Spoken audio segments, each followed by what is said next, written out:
З такім прозвішчам, як у гэтага столінскага скрыпача, можна было б смела заваёўваць буйныя канцэртныя пляцоўкі, але наш герой выбраў звычайнае вясковае жыццё ў палескай глыбінцы. За свае 88 гадоў Александр Добравольскі ў вялікі свет мастацтва не трапіў, але ўсё жыццё пражыў з музыкай. Часто играете? Каждый вечер. Сижу и играю. А что мне делать?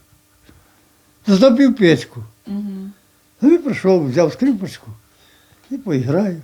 Гэта цяпер у яго ёсць прафесійны музычны інструмент. Сваю першую скрыпку ён зрабіў самастойна яшчэ ў дзяцінстве.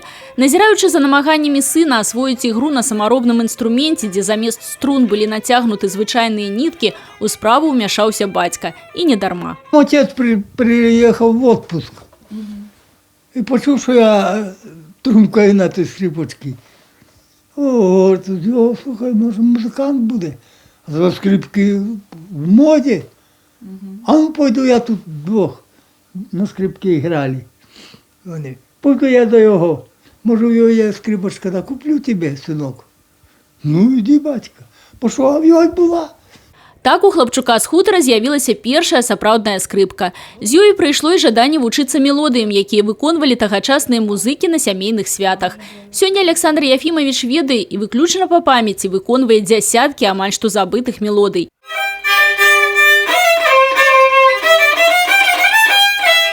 Яго даўно ўжо не запрашаюць на вяселле, на раённыя святы. Пры гэтым вучыцца аўтэнтычнаму выкананню музыкі да скрыпача едуць музыкі са сталіцы.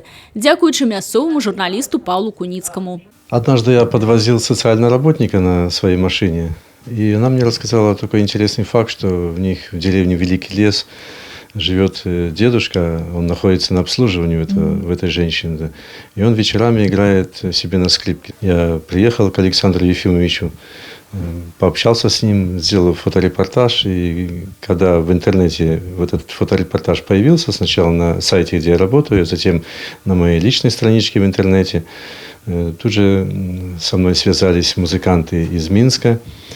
Им очень захотелось приехать сюда, к этому дедушке, и поучиться у него, как он играет народные мелодии старинные. У час апошняй сустрэчы мінчане падарылі Александру Добравольскому прафесійныя струны. Старенькая скрыпка заіграла па-новаму і дала дадатковы жыццёвы стымул музыканту. Тацяна Будгусаім, Людмила Салзан, Александр Дьяченко, телерадиокомпания «Брест».